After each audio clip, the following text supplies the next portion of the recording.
Episode 5 is out now, and we have to talk. I mean, I can't say what went down in this episode was unexpected because of what we saw in the mid-season trailer, but honestly, I didn't expect them to happen this soon.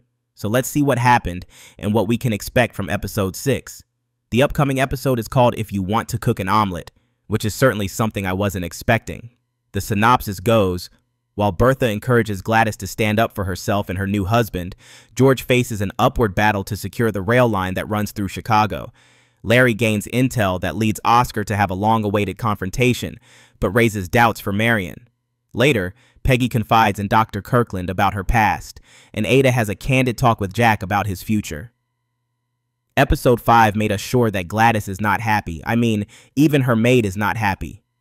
Hector is still kind and caring, but his sister, I swear I'm going to kill her. She's literally the opposite of Hector. How can two people who grew up in the same house be so different?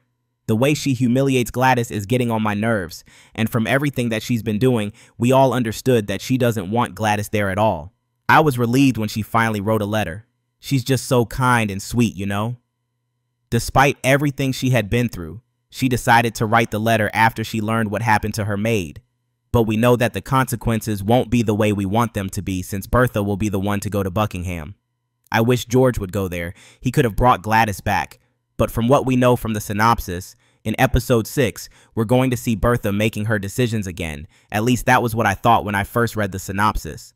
Like everything would have been the same. She would go there, tell Gladys to smile and be quiet. But turns out things will be a little different this time. Episode 6 preview reveals that Bertha will be teaching her tactics to Gladys. If you want to cook an omelet, you have to learn to break a few eggs. So that's what the title's about.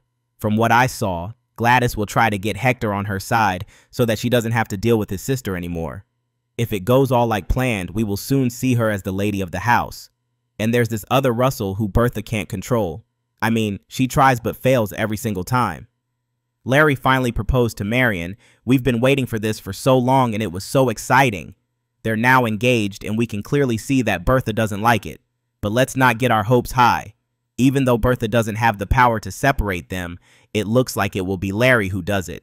He told Marion that he was going to have dinner with his friends, but ended up going to the Haymarket. Okay, we all know that he did nothing there. He was just there with his friend. Even Jack was there. But Marion doesn't know all this. So when she finds out that Larry lied and basically went to a strip club, she will be very upset, and we can't blame her for that.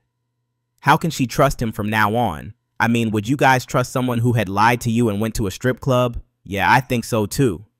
So we can all agree that they're going to have their first argument as an engaged couple. Since he was only there for his friend, he can prove he's innocent, but I don't think Marion will forgive him that easily. Besides all the issues he'll have with Marion, at least we know where Maude Beaton is. And this will lead us to the confrontation that Oscar will have with her, which is another thing we've been waiting for. The only thing he wants is answers. He already got some customers and things started to work out, so he's not after anything. As long as he's working, he's safe. Otherwise, staying in a house with Agnes as your mother would be really difficult. Staying anywhere with her can be really difficult. Even Ada went somewhere else to speak with her husband since Agnes was home. Even if I don't believe those kinds of things, seeing her relieved and happy made me really happy. She deserves the best. And now let's have a chat about another woman who also deserves the very best, Peggy. She was enjoying her time with Dr. Kirkland, and apparently Mr. Fortune is back again. I thought we were over him. He literally came out of nowhere. He gave an opportunity to Peggy. She was going to interview Mrs. Harper, and it made her really happy. She was about to leave when Mr. Fortune came out of nowhere again. How can he still think that they can go together when Peggy has a boyfriend and she quit the job just because of his behavior? And the fact that he was all ready to go with her, he planned the act, packed his things and came all the way, and he even had the courage to make a scene. Men, right? We can see that Dr. Kirkland is actually the perfect match for Peggy. He's kind, patient, and seems to love her, basically everything she's been looking for. Unlike Peggy and Dr. Kirkland, not every couple is that happy. That couple is none other than Bertha and George, as you may have guessed. George is already dealing with a lot of problems, and business is not that great. He fired Clay, which will be a huge problem for him. We saw him with that evil smile, so I'm guessing he'll be working against George now. I think sending Larry to deal with the problems was the best thing he could do. We all saw how successful he is when it comes to business. I just hope he won't be flirting like his mother to get things done. That can be really dangerous.